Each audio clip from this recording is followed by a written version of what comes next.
programa Outras Palavras, um oferecimento Sindiúte MG, Sindicato Único dos Trabalhadores em Educação de Minas Gerais.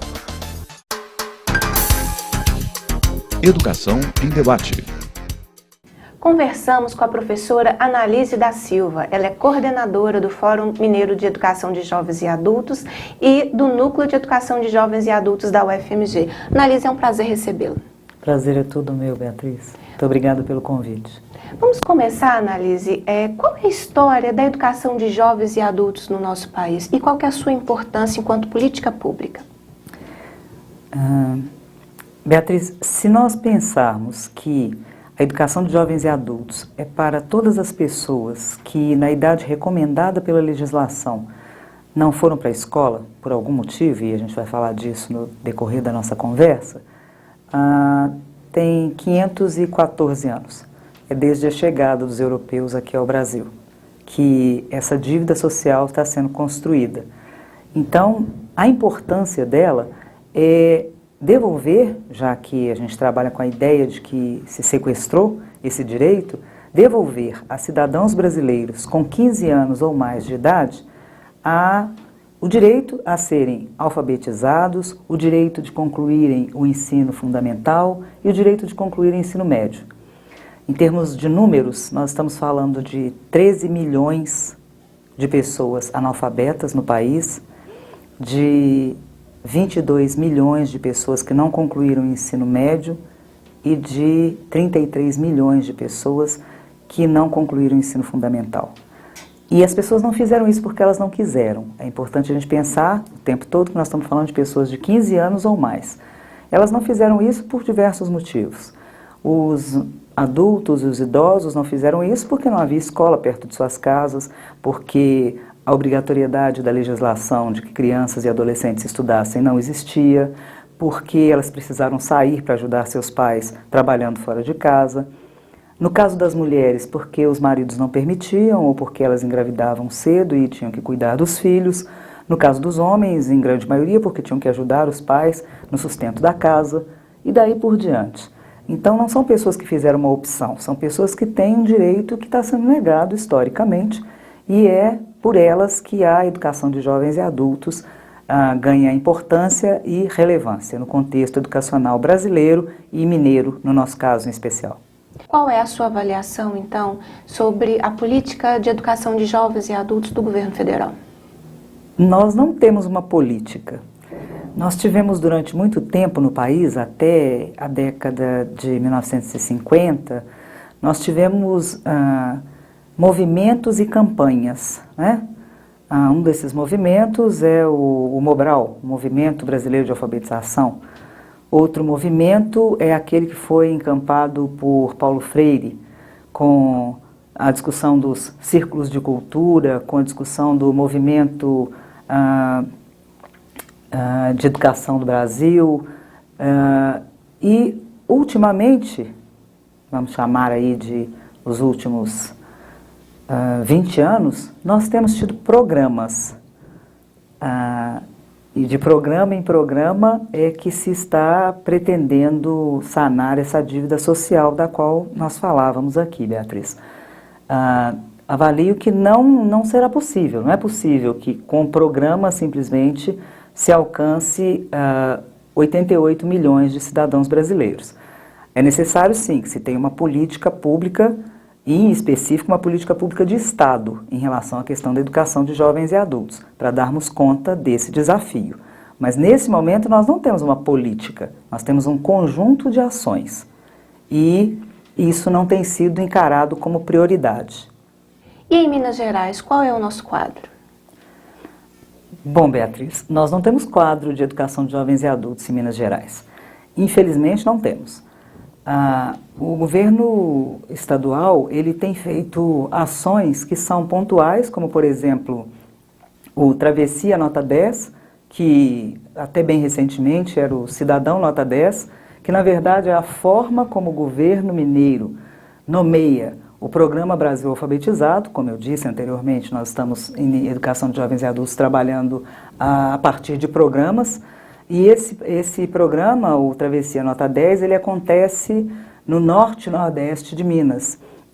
ele não é gestado pela Secretaria de Educação, e sim pela Secretaria Especial de alguma coisa do Norte e Nordeste de Minas. Na verdade, é um órgão dessa secretaria chamado IDENE, você deve conhecer melhor do que eu essas siglas aí, que faz a coordenação desse Travessia Nota 10. Eu tive contato com o programa Travessia Nota 10 por fazer, por meio da Universidade Federal de Minas Gerais, a formação dos educadores daquele programa. O Travessia Nota 10, ele alfabetiza, porque, como eu disse, ele é o nome mineiro para o Programa Brasil Alfabetizado, ele alfabetiza em 8 meses pessoas nos mais diversos espaços, e o público, os sujeitos em maioria que frequentam esse programa são adultos e idosos, embora ele tenha também uma chamada para jovens. Como nós sabemos, nós temos 1 milhão de jovens analfabetos nesse país, então não é pouca coisa. E aqui em Minas também nós temos um número significativo de jovens. Não me pergunte, por favor, qual é esse número exatamente, porque como coordenadora do Fórum Mineiro de Educação de Jovens e Adultos, eu posso assegurar que o governo federal, que o governo estadual, me desculpem, nunca nos passou esse dado com precisão. Até aqui, esse dado tem sido levantado à medida em que nós vamos fazendo contato com prefeituras, com secretarias municipais de educação, mas muitas delas, você sabe disso, nos perguntam qual é a disposição do governo do Estado de Minas Gerais para contribuir nessa pesquisa, que na verdade é um outro programa do governo federal chamado Agenda Territorial, Agenda de Desenvolvimento Integrado do Território. No caso de Minas Gerais, eu faço a coordenação. E nós não conseguimos até hoje sequer fazer o levantamento de qual é a demanda que temos, ou seja, de quantas vagas nós precisamos na educação de jovens e adultos em Minas Gerais, de quantas vagas são oferecidas, de qual é a qualidade da educação que essas vagas têm ofertado e de qual é o índice de sujeitos que ao final de cursar, seja a alfabetização, seja a continuidade, ou seja, as primeiras séries do ensino fundamental, as últimas séries do ensino fundamental e o ensino médio, qual é a proporção desses sujeitos que têm sido aprovados? Eles têm aprendido? Eles não têm aprendido? Nós continuamos funcionando como lá naquele modelo do Mobral, que era o modelo de vamos aprender a escrever o nome, a assinar o nome e parar por aí? Ou eles têm realmente efetivado aquilo que é proposta da educação como direito humano? O que é a proposta da educação como direito humano? É ser um direito que vai nos possibilitar acessar outros direitos. E à medida em que a gente acessa esses outros direitos, a gente vai conseguindo melhorar a nossa qualidade de vida. O que é acessar outros direitos? Quando eu luto pelo direito à moradia, é porque eu quero um lugar para morar. Quando eu luto pelo direito à saúde, é porque eu quero tratar da saúde. Quando eu luto pelo direito à educação, não é porque eu quero estudar.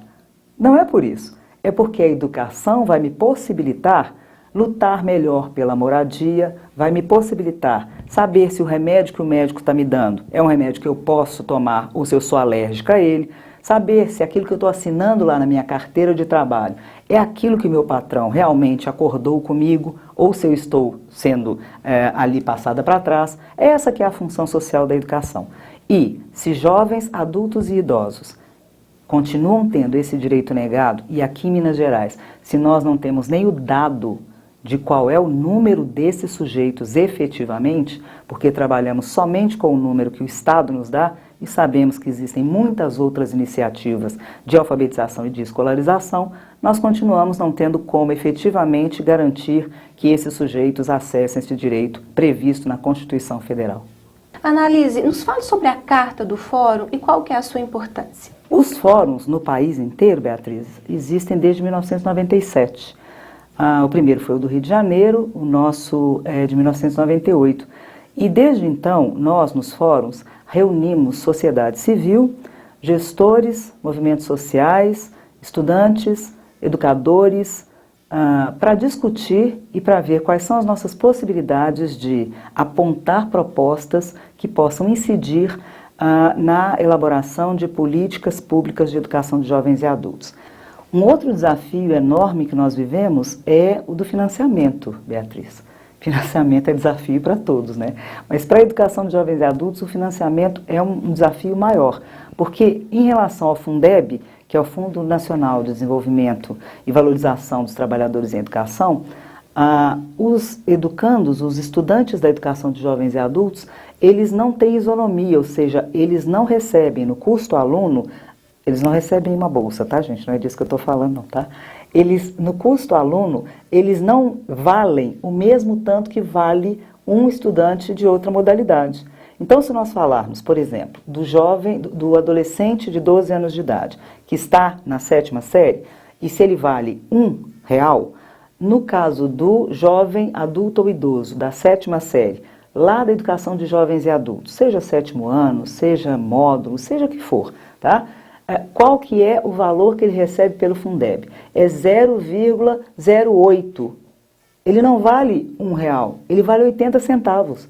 Então, é algo que a gente precisa rediscutir. Se nós temos mesmo a intenção de corrigir essa perversidade histórica, nós precisamos começar a investir na educação de jovens e adultos. Analise, recentemente você foi organizadora de um livro que é Diálogos com as Juventudes Presentes na EJA. Conta um pouco dessa história desse livro pra gente. Com prazer, Beatriz. Aqui nós temos a temática das diferentes diferenças. Aqui a gente conversa um pouco a respeito da importância da relação das juventudes com a etnia e a raça na educação de jovens e adultos. Esses sujeitos são, em grande maioria, negros. Trabalhamos também com a questão do gênero. Nós temos um número significativo de mulheres entre esses sujeitos. Trabalhamos também com a questão dos LGBTs que estão na educação de jovens e adultos e estão é muito recorrente, é muito significativo o número de vezes em que esses sujeitos vêm parar na educação de jovens e adultos, porque na escola convencional, na escola que é recomendada, né, da idade recomendada pela legislação, eles não tiveram acolhida, né? E essa acolhida a gente sabe que não acontece por diversos motivos. Vai desde o bullying por parte dos colegas até a formação não adequada por parte dos professores, até a reação, às vezes violenta, por parte de alguns sujeitos envolvidos. E nós sabemos que o espaço e o momento para se tentar solução, né, para se tentar possíveis alternativas para esses desafios, não é de jogar a culpa em ninguém, é a de distribuirmos responsabilidades.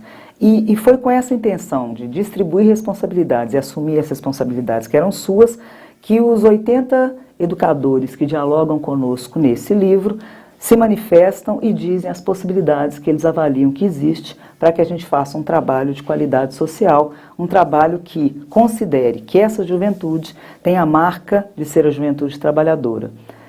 Não necessariamente de carteira assinada, não necessariamente no trabalho formal, não necessariamente no trabalho legal, mas com toda certeza num trabalho que precisa ser trabalhado e que precisa ser qualificado. Diferentemente de alguns programas que a gente tem por aí que apontam a qualificação para um trabalho que não existe ou para o mercado de trabalho que deprecia e que cada vez mais desumaniza as relações dos sujeitos, a ideia que se tem em relação às juventudes que estão presentes na educação de jovens e adultos é a ideia de entendê-las da perspectiva da positividade. São sujeitos, são nossos filhos, são nossos irmãos, são pessoas com as quais nós convivemos no dia a dia e que não há motivo para pensarmos em não conviver nas escolas, nas turmas de educação de jovens e adultos. Uma última questão que eu gostaria de abordar, Beatriz, tem a ver com aquilo que se chama de evasão na educação de jovens e adultos. Paulo Freire já nos dizia há algum tempo que os sujeitos da educação de jovens e adultos são trabalhadores, portanto eles não evadem. Eles têm saídas temporárias quando vão trabalhar, quando vão cuidar de um parente que está adoentado, quando vão buscar emprego, quando estão adoentados, como agora, né, você tem trabalho sazonal em relação a festas de final de ano, e aí então eles vão para o mercado de trabalho.